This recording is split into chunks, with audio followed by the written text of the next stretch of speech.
Magandang araw po mga kaibigan. Narito ang kwento ng isang babaeng nagsabing siya ay mayabang. Walang iba kundi si Julie.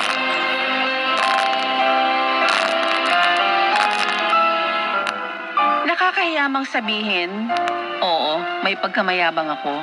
Siguro dahil mayaman at maganda ako. Kung paano ako namulat sa pagkakamali ko, ay inyong malalaman.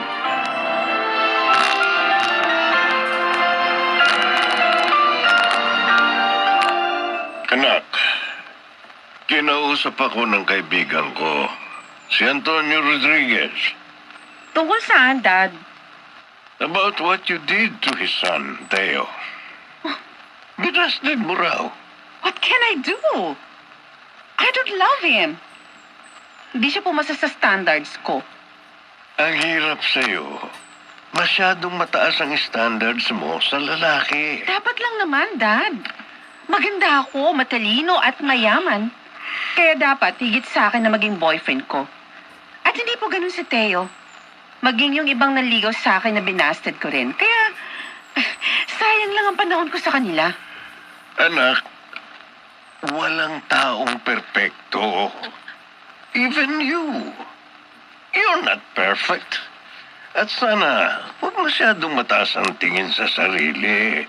Daddy, Tandaan mo, lahat ng tao sa lupa nakatapak. Julia, ito na po yung lotion niya. lagyan mo na nga lang ako, LV.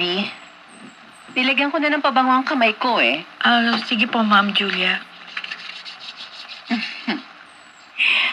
Ang ganda ng skin ko, di ba? Maputi, makinis, at syempre, hindi dry. Yes po, Ma'am. Bagay na bagay sa maganda niyong mukha. Ikaw, maganda rin naman eh. Mukha kang ang hindi katulong. Pero syempre, mas maganda ako sa'yo. Matalino at mayaman pa ako. Alam ko naman po yun, Ma'am. At totoo po yung mga sinabi niyo. Kaya nga iniisip ko eh, kung bakit ang close sa'yo ngayon ng binasted kong suitor. Si Marvin. Ay, naku, Ma'am. Nakikipagkaibigan lang ho siya. Siguro, dahil umepekto sa kanya ang mga payo ko noon. Payo? Opo. Ano naman yun? Na maging matatag siya at tanggapin ang kabiguan. Hindi po ba nabigo siya sa inyo? Dahil talagang ganun sa pag-ibig, mayaman man o mahirap, pwedeng manalo o matalo. At kailangan maging matatag ang tao para makita niya kung ano yung para sa kanya.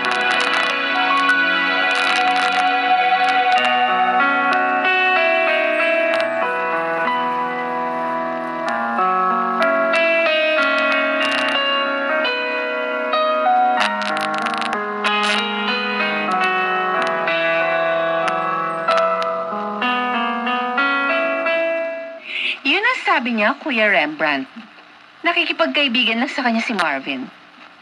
Pero, based on my observation in the past few weeks, parang nanliligaw na sa kanya si Marvin. Bakit ba masyadong affected? Are you jealous? Of course not! Parang naiinsulto lang kasi ako eh. Dahil katulong lang ang ipinalit sa akin ni Rembrandt. Uy, di mo naman dapat intindihin yon. Wala namang kayo eh. So, ibig sabihin, malaya siya na mahalin ng sino man. Ang dapat mong asikasuhin, yung para sa'yo. Pinsan naman eh. O, totoo naman, di ba? Biro mo kasi, 27 ka na, pero NBSB ka pa rin. No boyfriend since birth. Baka mauna pang ikasal si LV sa'yo.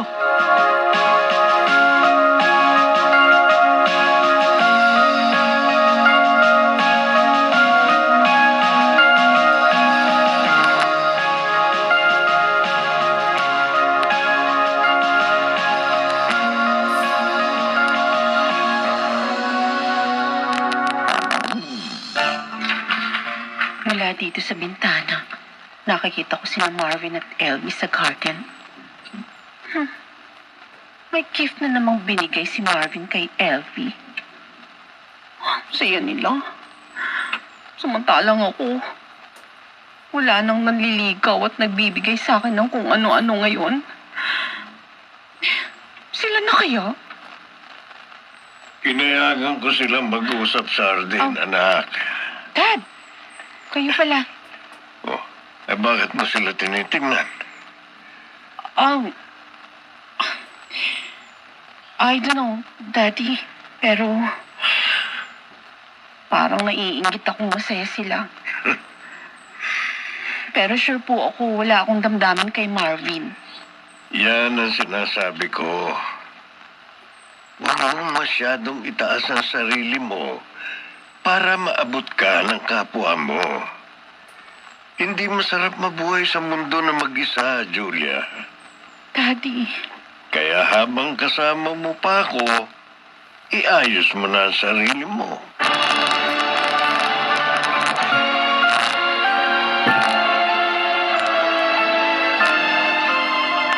Salamat, Elby.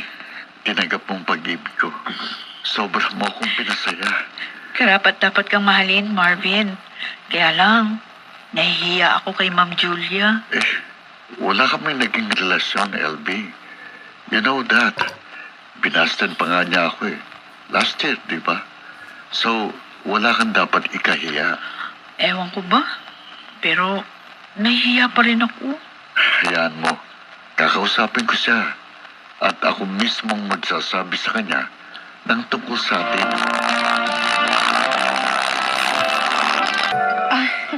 nagulat ako. Hinanap mo ko. Ngayon mo lang uli ginawa to after a year. Oo. May mahal ka kasi kung sasabihin sa'yo. What is it? About me and Elby. Girlfriend ko na siya. Oh. Congratulations. Thank you. Sana lang talagang mahal mo siya. Yeah. Totoong damdamin ko sa kanya. Kaya nga kinausap kita eh. Para maging maayos ang lahat. Nahihiya kasi siya sa'yo.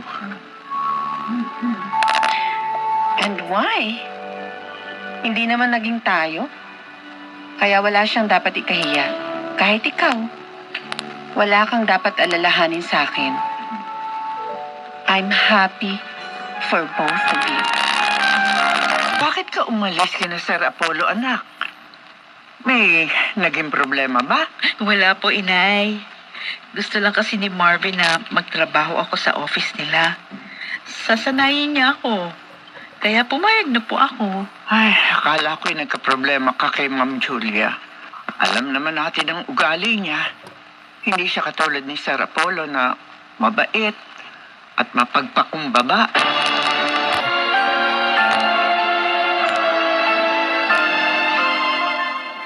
Dad, sabi ni Manang galing daw dito sina Marvin at Elvie. Yes, anak. Kumusta na sila? Well, they're getting married. Iniimbitahan tayo at kinukuha ko ninong. Oh, really? Anong sabi niyo? Sabi ko, magnininong ako sa kanila. Pupunta tayo sa kasal nila, anak, ha? Oh, yes. Yes, Daddy. Ihanda na rin natin yung regalo natin para sa kanila.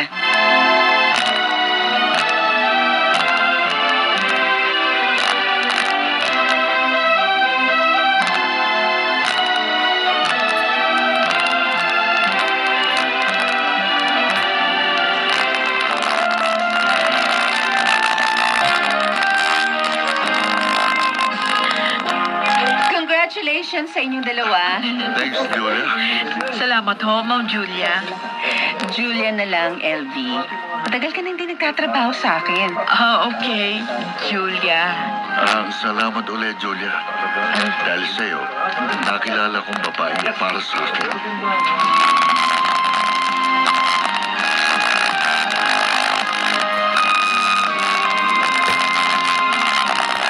Ay, salamat. Narito na tayo sa bahay. Mukhang napagod kayo, Dad, ah. Oo, Pero masaya naman. Oh, naunahan ka pang pakasal ni LB, anak. Don't worry, Dad. Malapit na rin ako. Really? Yes! Dahil may mga nanliligaw na uli sa akin ngayon. At isa sa kanila, gusto ko. Bala ko na nga siya sagutin eh. Masaya ako sa iyong pagbabago, Julia. Sana nga'y tuloy-tuloy na yan.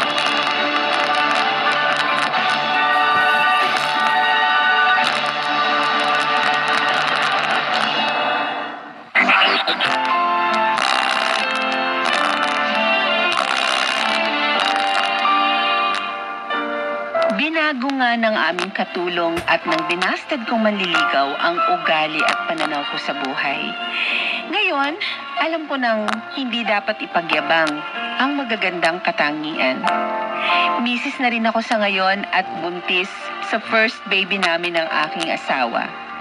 Ako po si Julia at ito ang aking buhay.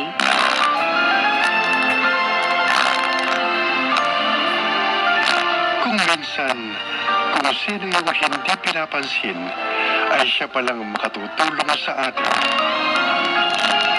Mga nagsikarap, Lionel Beramid, Maynard Landicho, Rosana Villegas, Phil Cruz, Susan Robles, at si Jenaline de la Cruz sa papel na Julia. Naglapat ng angkop na tunog Jerry Matiang sa musika Buboy Salonga, supervisyong teknikal Eric Lucero at Don Muyar. Creative consultant Phil Cruz, production assistant Anching Cruz. Ito'y mula sa panulat ni Selma Corporal Alcantara. Sa direksyon nila June Martin Legaspi at Maynard Landicho Jr. Ito ang aking buhay.